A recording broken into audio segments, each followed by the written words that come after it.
buenas tardes a todos. En nombre del Centro de Estudios y Documentación Jorge Luis Borges, quiero darles la bienvenida a esta conferencia.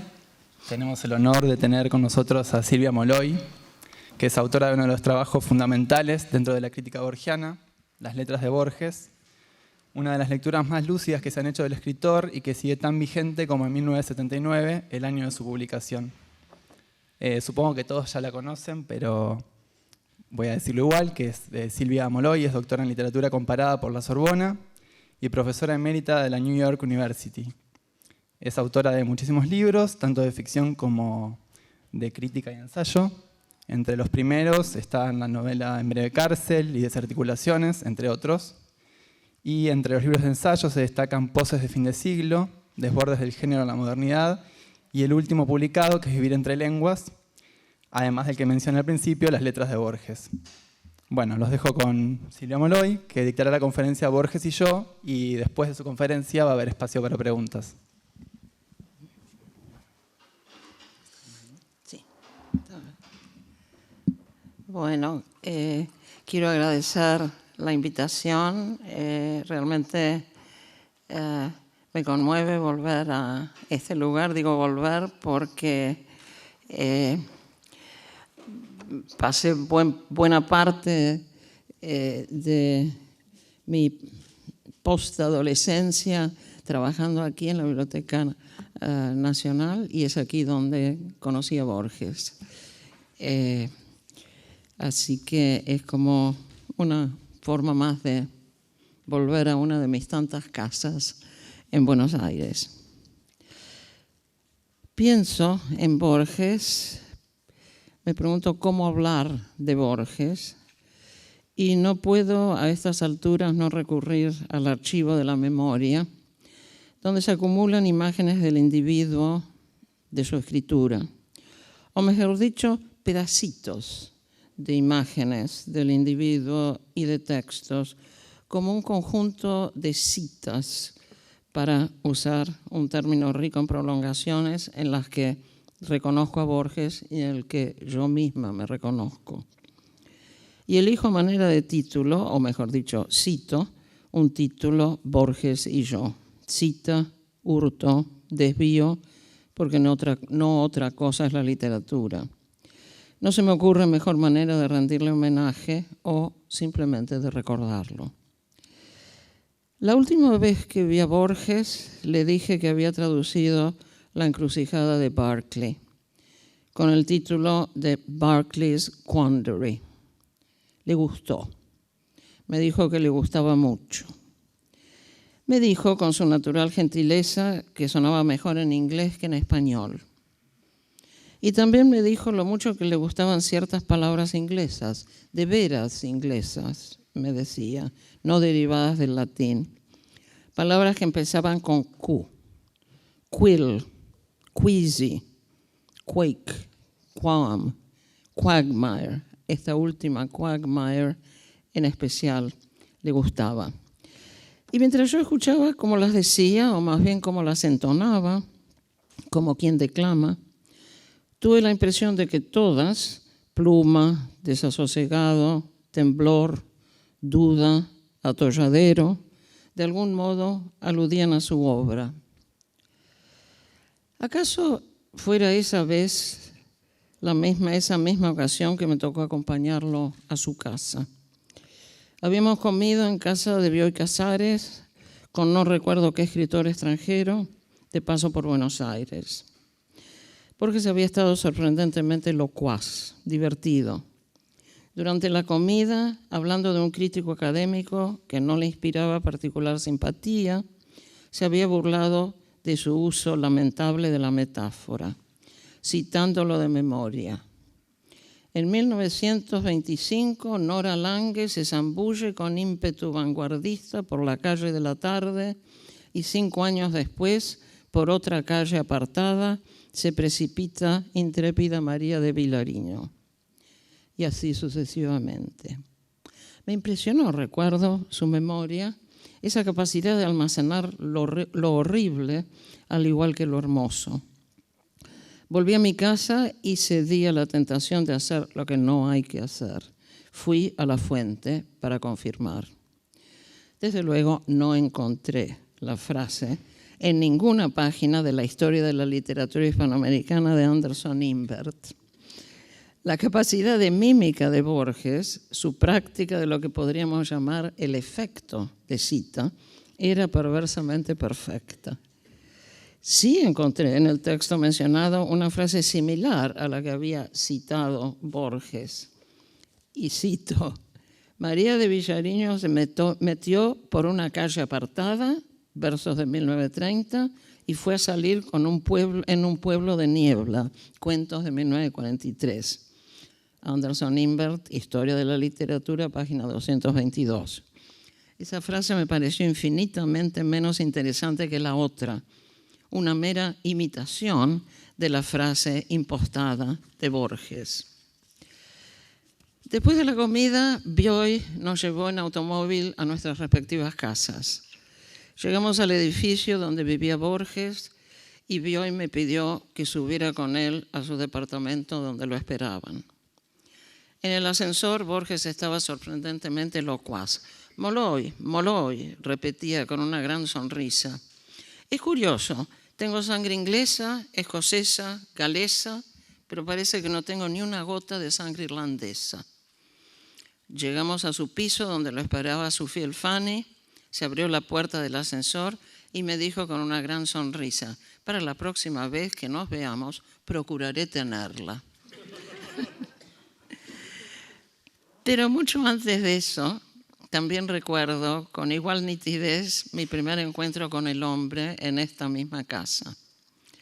Apenas salido de la escuela secundaria, cuando empecé a interesarme por traducciones al francés de ciertos escritores argentinos, pedí una cita para hablar con él aquí mismo. Amabilísimo, aceptó verme. Creo que le divertían esas visitas.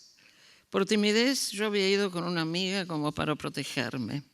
Nos hicieron pasar a una oficina donde Borges nos esperaba, sin vernos, con una gran sonrisa y la mano extendida vagamente hacia donde adivinaba que estábamos. Fuimos resueltamente al encuentro de esa mano y se la estrechamos. Retrospectivamente pienso que ese estrecharle la mano fue mi manera de sellar un pacto que todavía no existía con la escritura de Borges, con su letra. La conversación en esa ocasión fue divertida, comentarios perversos con respecto al endiosamiento de Don Segundo Sombra, chismes simpáticos con respecto a Nora Lange y a su hermana Aide, pero inconsequential, como dicen en inglés, o así nos pareció a mi amiga y a mí. Esto lo recuerdo nítidamente. Lo que me extraña, en cambio, es no recordar cuando leí a Borges por primera vez, cuando inauguré mi lectura ya no del individuo, sino de sus textos. Lectura que no solo habría de impulsarme a escribir, sino que cambiaría mi manera de pensar la literatura y acaso de pensarme a mí misma. En una palabra, cuando Borges se volvió para mí consequential, cuando una vez más me dio una mano que me hizo entrar en la escritura. Pero vuelvo a los Queasy, los Quake, los Quam, los Quagmire. Borges ha sido para mí, sin lugar a duda, maestro de desasosiego, de marginalidad, de oblicuidades, de traslados. En suma, maestro de un ir y venir, de un vaivén, de una conversación o una sociabilidad entre textos diversos que para mí era del todo nueva. Como uno de esos confabulatores nocturni que menciona, hombres de la noche que refieren cuentos, hombres cuya profesión es contar cuentos durante la noche, Borges heredaba relatos y al contarlos los volvía nuevos. Su escritura, como lo es toda literatura, aunque a veces lo olvidemos, es lugar de tránsito, de traducción y de relevo narrativo. Pienso en el comienzo de tantos de sus cuentos, en Junín o Tapalqué refieren la historia, o un vecino de Morón me refirió el caso. El texto borgiano siempre refiere remite a otras representaciones ya relatadas, pero siempre por escribir, siempre capaces, como el Quijote, de una nueva entonación. Como ningún otro escritor, Borges marca las glorias y dificultades de estar en literatura. Me enseñó, como también lo haría poco después Roland Barthes, a escribir mi lectura. Me llevó a escribir crítica y ficción de manera diferente, a no ignorar el contacto entre las dos y a aprovechar su respectiva contaminación. Me enseñó a dialogar con el archivo, a desviarme de él. Pero digo mal que me enseñó esas cosas. Más bien me dio la libertad necesaria para que las aprendiera y las pusiera en práctica a mi manera, para que me atreviera, con una soltura que me costó adquirir, a mezclar. Los encuentros que provoca Borges en sus textos tienen las virtudes que nunca logró para sí, la imagen ultraísta, el acercamiento poética y emocionalmente eficaz de dos realidades lejanas cuyas secretas afinidades adivina certeramente. Kafka y Browning, por ejemplo, más afines, según Borges, que Kafka y el primer Kafka. O Giordano Bruno y Pascal, unidos por la diversa entonación de una misma metáfora.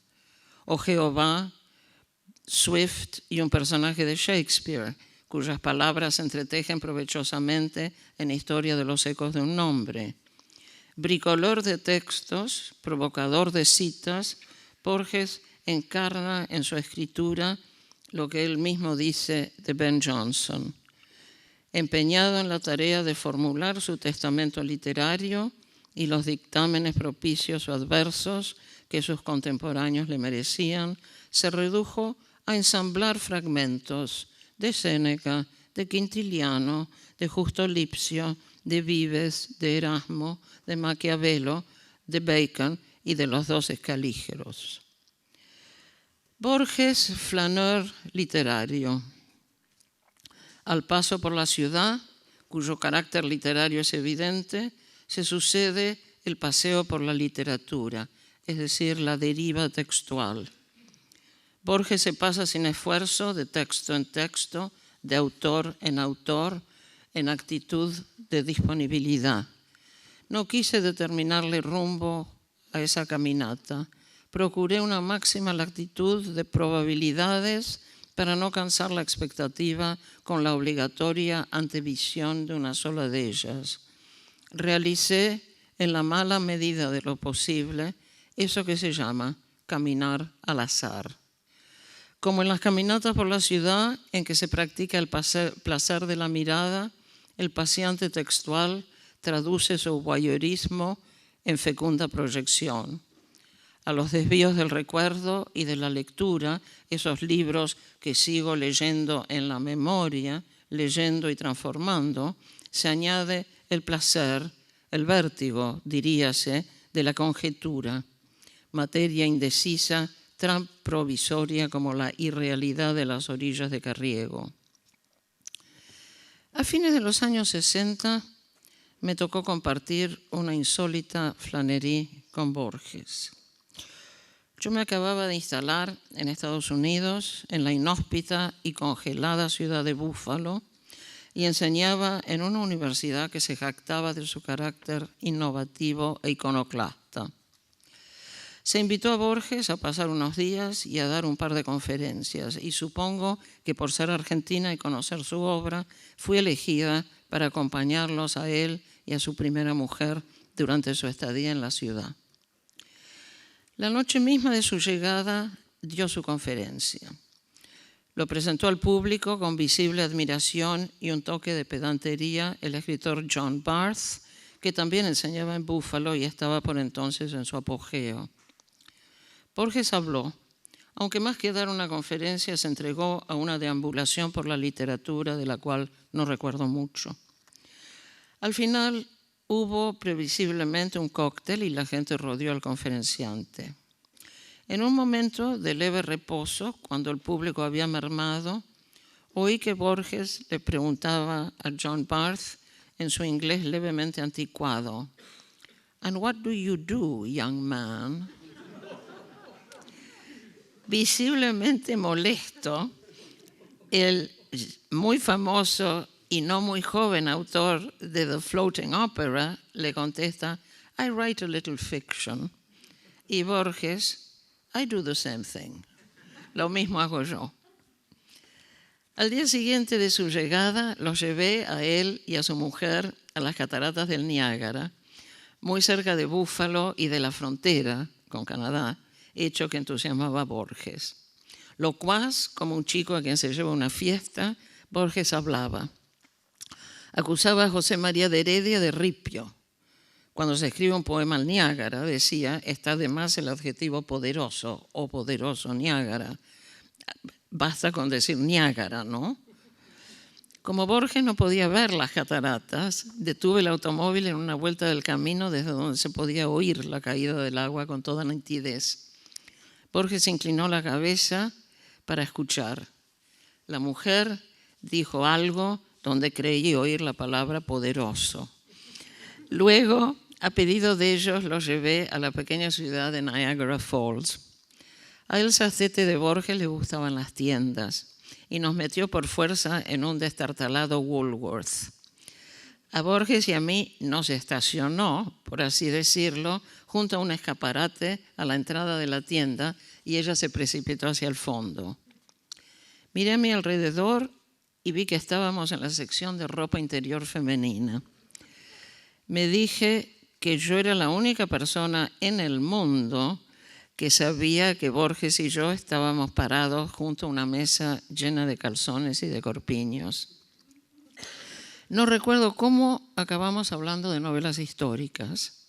Le pregunté a Borges por qué le parecía tan mala La Gloria de Don Ramiro. Me contestó que la peor falla de Larreta era haber intentado describir la naturaleza, un fatal anacronismo. La naturaleza, dijo, no existía en la época de Felipe II. Es como si en la novela hubiera puesto teléfonos. Pensé que los teléfonos en una novela histórica no eran menos insólitos que una lección de verisimilitud narrativa impartida por Borges junto a un cajón lleno de bombachas de mujer, a 2 pasos de las cataratas del Niágara. Pensé, cuando cuente esto nadie me lo va a creer. Hoy leo a Borges salteadamente y sí, caprichosamente, como a contracorriente, prestando atención al detalle, al residuo, a la contingencia, a los pedacitos que he dejado de lado en lecturas anteriores porque de algún modo no me convenían o no incidían de manera duradera en mi imaginación. Hoy, en cambio, me detengo en esos residuos, reflexiono sobre su naturaleza radicalmente extraña, y esta es una lección que he aprendido de Borges. Imagino posibles narrativas basadas en esos residuos, las estructuro de manera suelta, provisional, como aquellos objetos de Tlön, convocados y disueltos en un momento según las necesidades poéticas. Y aprendo de Borges no a afirmar, sino más modestamente a conjeturar. La conjetura borgiana es un gesto piadoso. Intenta rescatar un momento único, corregir olvidos. Conjetura al poeta menor. Eres una palabra en un índice. Ese poeta menor que oyó al ruiseñor una tarde. Imagina al ingenuo novador que arbitrariamente compuso, cito, aquel primer soneto innominado y retrospectivamente le brinda su apoyo. ¿Habrá sentido que no estaba solo?, escribe. Adivina a un poeta menor que en 1899, no por azar, año de su nacimiento, procuró dejar un verso para la hora triste. No sé si lo lograste siquiera, vago hermano mayor si has existido, pero estoy solo y quiero que el olvido restituya a los días tu ligera sombra. En todos los casos, conjetura un momento de escritura que salva, siquiera fugazmente, la perdida memoria de un poeta. El gesto dista de ser magnánimo, triunfalista, es más bien pudoroso, melancólico. Rescata son como pequeñas restituciones que desaparecen en el acto. La conjetura borgiana es también un gesto implacable. Rescata, sí, pero no solo los pequeños triunfos de la literatura, sino también sus miserias. De los olvidados rescata gestos no atendidos, de los famosos su vejez, su tristeza, su desencanto. Escribir, recordar que otro ha escrito, da vida, dice Borges, pero escribir también destruye o desgasta. La obra literaria, como el hijo, se nutre de diminuciones vitales. Así, tantos poemas conjeturales de Borges que recrean el momento crepuscular en la vida de un poeta, recalcando, acaso con más ironía que compasión, la insignificancia, la debilidad del individuo. Emerson comprueba su gloria, por todo el continente anda mi nombre, pero también su sacrificio. No he vivido, quisiera ser otro hombre. Whitman, viejo y acabado, declara su nadería individual en relación a su obra. Casi no soy, pero mis versos ritman la vida y su esplendor. Yo fui Walt Whitman. El postrado Heine, en vísperas de su muerte, comparte la misma melancólica revelación. Piensa en las delicadas melodías cuyo instrumento fue, pero bien sabe que el trino no es del árbol ni del ave, sino del tiempo y de sus vagos días. El conjetural desencanto de estos grises hermanos, entonado diversamente para cada uno, pero fundamentalmente el mismo, encuentra eco en la resignación de Borges y yo. Nada me cuesta confesar que he logrado ciertas páginas válidas, pero esas páginas no me pueden salvar, quizás porque lo bueno ya no es de nadie, ni siquiera del otro, sino del lenguaje y la tradición. Las figuras del Museo Textual de Borges exponen con triste dignidad y por eso conmueven la lección más ardua y a la vez más rica de esta obra y de toda literatura, su promesa infinita. El individuo se anula en la letra, pero en ella deja su secretísima marca para que futuros confabuladores nocturnes o, como diría Rimbaud, horribles trabajadores, acaso la reconozcan, acaso hagan suya esa marca. Y a la vez, no solo la hagan suya, sino que se desvíen de ella, que la trasladen, que la traduzcan. La traducción, concepto clave en Borges, traslado textual. La traducción, escribe Paul de Man siguiendo a Benjamin, es fragmentación de lo ya fragmentario, permanente disjunción. Como en el Inmortal solo nos quedan lectores, traductores de Borges, palabras desplazadas y mutiladas, palabras de otros, palabras, sin embargo, donde nos sentimos llamados a rearticular violentamente, novedosamente, nuevas lecturas. Nuestras lecturas de Borges, nuestras percepciones del autor Borges son criaturas del tiempo, inevitablemente móviles, inestables, cambiantes, dinámicas. Como es imposible bañarse en el mismo río, es imposible leer siempre al mismo Borges. Esa imposibilidad, lamentada acaso por algunos, pienso en celebradores, homenajeadores, conmemoradores de Borges, ansiosos por mantener intacta una monumentalidad monótona, es de hecho una ventaja.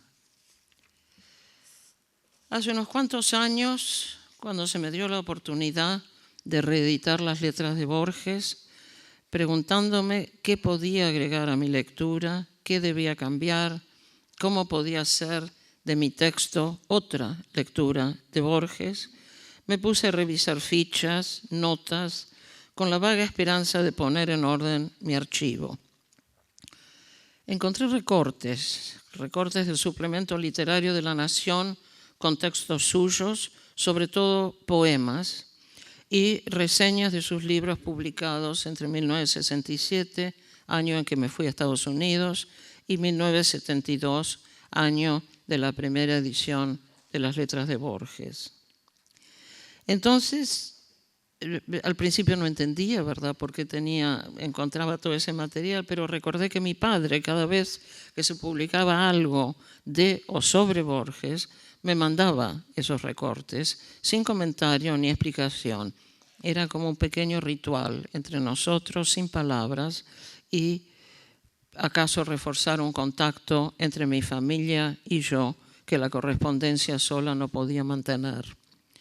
Después de la repentina muerte de mi padre en un accidente, mi madre había continuado durante un tiempo con esa costumbre.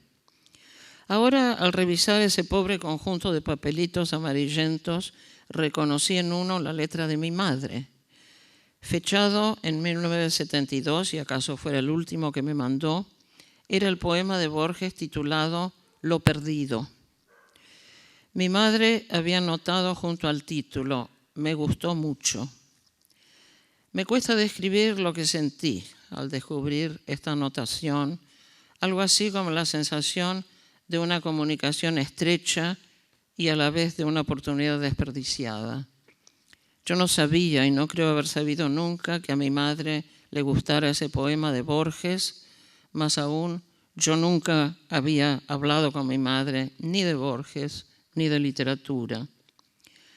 Y ahora, al leer esa anotación, me era imposible saber por qué, o acaso mejor, de qué forma la había afectado ese poema, precisamente en esos años de trauma personal, cuando había tanta pérdida en su vida.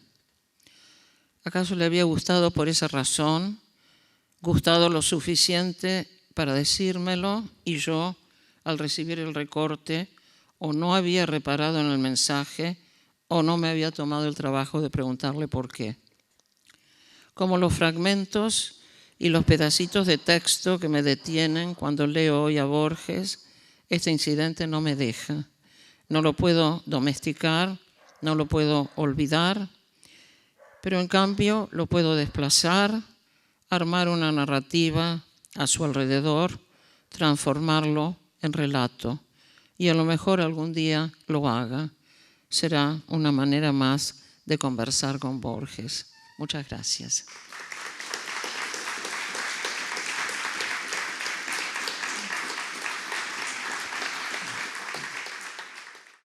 Bueno, muchas gracias, Silvia. Bueno, es el momento de las preguntas. A ver si quién quiere empezar.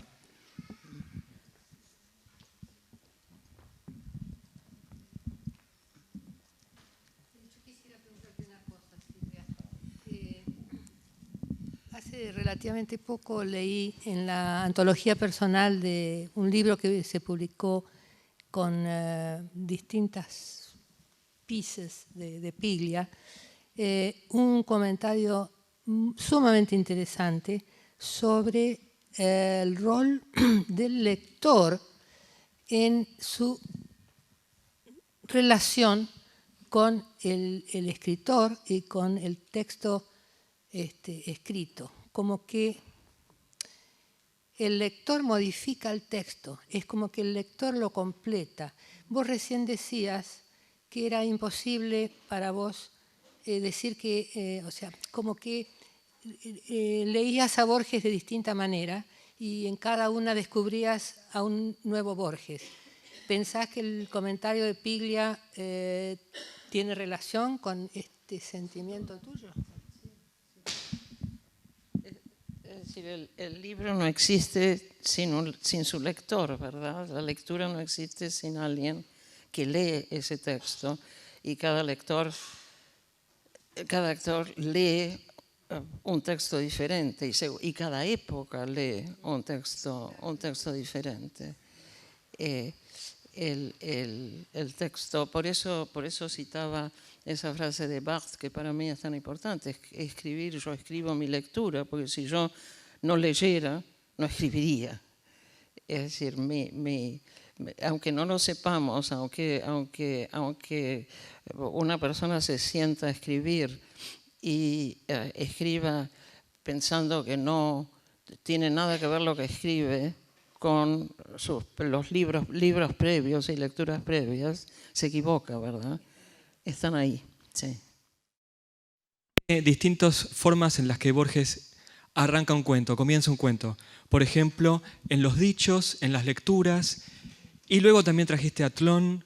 No hablaste del Aleph, pero uno lo podría meter ahí. Es como si hubiese dos clases de cuentos en Borges: el que surge de un dicho, una lectura, o aquel que lo tiene a él como protagonista de la historia. ¿Hay en esas dos clases de cuento narrativas distintas, pesos distintos, géneros distintos?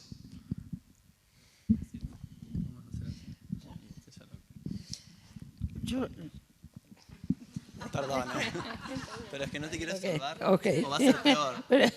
Ahí va, ok. Tengo miedo porque... Ok, es decir, Borges está aún en los cuentos donde parece que no está. Borges es muy tramposo, pero deja marcas, como quien deja una...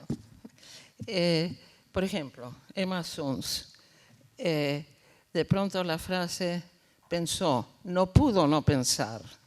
Ese no pudo no pensar, o tengo para mí, que aparecen de pronto en paréntesis, o como, para no mencionar esos donde hace explícita la herencia del relato, ¿no?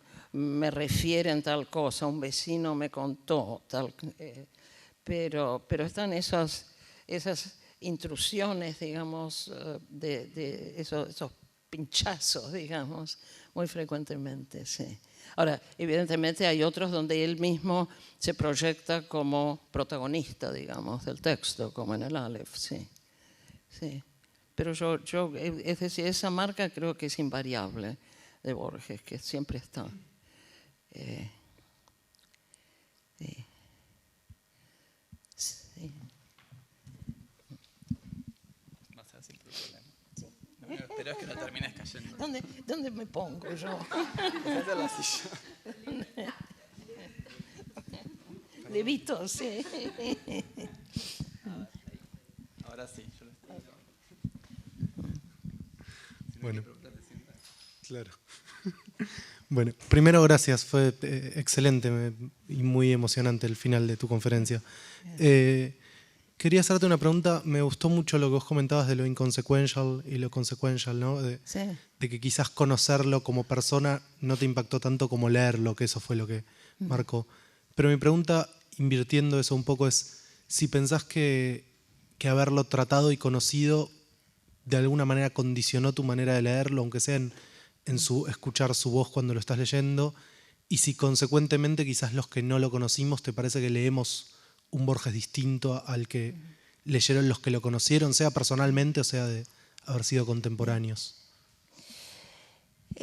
Yo no pondría demasiado peso en el hecho de haberlo conocido, como si ese fuese o como si eso diera un conocimiento de la escritura de Borges que el que no lo conoció no tiene, no.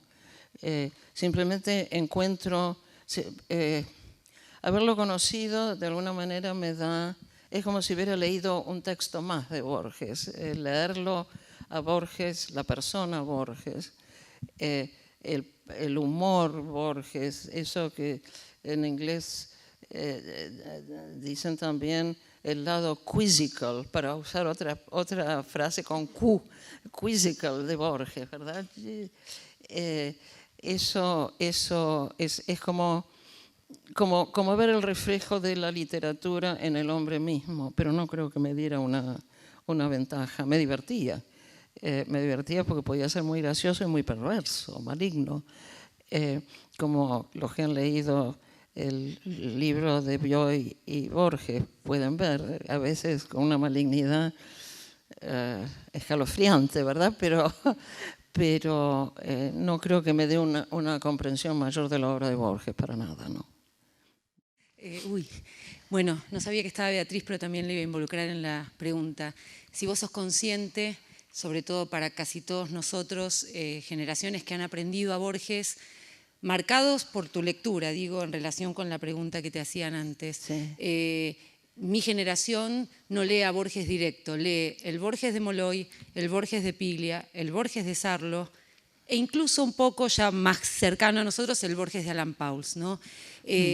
¿Vos sos consciente de esa impronta que ustedes han dejado? Es casi imposible leerlo sin las marcas que las lecturas de ustedes dejaron en esa obra.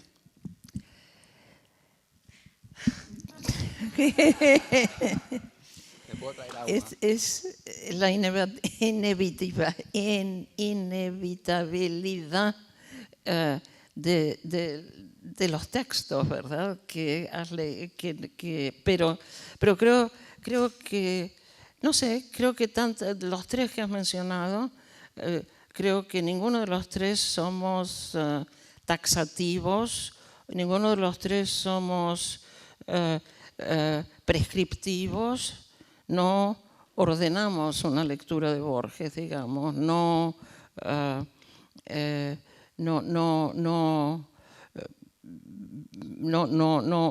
indicamos un recorrido, no es una receta. Ninguno de los tres libros, los tres libros son reflexiones, pero son lo suficientemente complejos para mostrarnos un lector que está leyendo a Borges y abre la posibilidad de que otro lector lea ese libro y proponga otra lectura de Borges, que no sea ni la de Sarlo, ni la de Piglia, ni la de Molloy. No creo que reduzca el panorama, digamos, de lectura, sino que puede abrirse a la ¿cómo se dice? A la conversación. No, para nada, lo digo gozosamente. Digo que gracias a esas lecturas entendimos a Borges. Y lo mismo pasa con Sarmiento, no sé también si son conscientes de que las lecturas de ustedes tres, por ejemplo, tanto en Borges como en Sarmiento son complementarias, solidarias, reciben gozosamente al anterior y pueden construir algo nuevo. Creo que en ese sentido es un ejemplo de cómo poder escribir y hacer crítica y escribir las lecturas después de que otro pasó por ahí y no dejó pasto libre, ¿no? Me gusta eso, pues, como fantasma que tenemos como una invitación a seguir, sí. No sé si estás de acuerdo, Beatriz.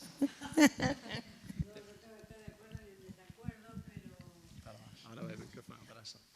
Me lo pide la cámara, Beatriz. Como ni Silvia ni yo somos borgianas en ese sentido, sabemos que existen lecturas anteriores que nos pesaron mucho. Es decir, sobre el Martín Fierro, la de Martínez Estrada, sobre Sarmiento, la de David Viñas, en mi caso.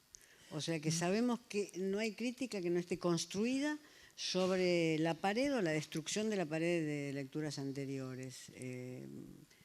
Creo que es el destino de la crítica, salvo el Urkritik, que en algún momento escribió la primera. No sé quién puede haber sido la primera, pero si no, la crítica es eso, destruir o seguir construyendo una pared. En mi caso, la lectura de Martínez Estrada de la Gauchesca o la de Viñas de Sarmiento son fundamentales. Es decir, y creí que nunca podía... Y la de Alperindongui. Sí, creo que Silvia también tiene sus lecturas ahí que Pero volviendo al tema de las lecturas y de quienes viven las lecturas, Borges quiso asesinar a varios. ¿Cómo? Borges quiso asesinar a varios. Por ejemplo, hay un reportaje en Marcha de María Esther Giglio donde le preguntan por Onetti, persona que vivía en Buenos Aires y publicaba en Buenos Aires en esos años. Y Borges dijo, Onetti. O sea, Borges también excluyó de su mundo de lectura. Sí. Así como a John Bart le dijo, ¿qué hace usted, jovenzuelo, por esta universidad? En el caso de Onetti, lo de John Bart puede haber sido la pedantería de Bart. Pero en el caso de Onetti, el desconocimiento de Onetti es increíble. Y de sus contemporáneos llega Bioy y luego habría que hacer la lista. En general son mediocres. Los contemporáneos que él cita después son mediocres. Él no sigue leyendo, o sea que él dice la literatura argentina termina en mí. Y existe Bioy, porque yo le escribí el prólogo a la invasión de Morel y como toda la noche en su casa me presta los libros ingleses y Silvina que me cae simpática, con la cual tampoco hace gran cosa. Simplemente son amigos. O sea que él también traza una línea diciendo la literatura termina en mí. Hubo alguien que hizo lo mismo, que fue Roland Barthes con Borges. No lo leyó jamás. Pese a que estaba leído, estaba rodeado de gente que empezaba sus libros citando a Borges y todos sus amigos eran borgianos y él escribía sobre los libros de esos amigos de él, no leyó, no menciona a Borges jamás. Nunca. Tuve que hacer el índice para un trabajo que estaba haciendo, no lo menciona nunca. Cuando lo menciona como Menard, un alumno en un seminario que supuestamente es Greimas, le pregunta por Borges y él dice, no me parle pas de ce Menard. O sea, Roland Barthes también es alguien que traza, dice, la literatura es lo que yo alambro. Y Borges también. Sí. No hay ningún contemporáneo de él, excepto Bioy, que entre en la literatura. Todos son anteriores. Es notable como eso de que los libros viven, Borges lo sabía perfectamente. Sí. Y de alguna manera dice, estos libros no van a vivir o yo voy a colaborar a que no vivan, en tanto no voy a citar a sus autores. ¿No? Es que la anxiety of influence, cuando se trata de un contemporáneo, resulta muy peligrosa, ¿no? Resulta muy molesta, entonces lo borramos. Sí. Freud habla de matar al padre, porque eso es metafórico, por supuesto. Sí, está bien. Es una metáfora, por supuesto, pero es una metáfora muy clara. O sea, el hombre necesita dejar al padre atrás para tener su edad, si no tiene la edad del padre. Y pertenece a una generación anterior y es viejo mientras es joven. Bueno, Borges acepta la idea de crear a tus precursores, pero no de crear a tus contemporáneos. Sí. Es más fácil. Claro.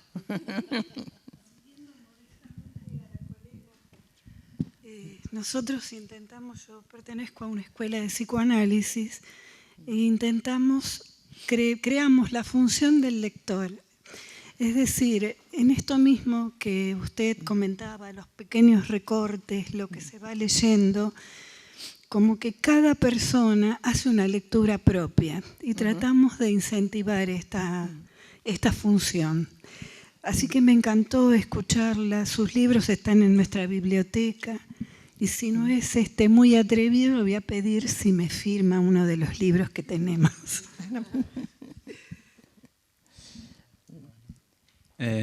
No sé si queda alguna pregunta más. Allá al fondo. Silvia, vos. No sé cómo estás. Si querés, doy un par de preguntas más. Sí.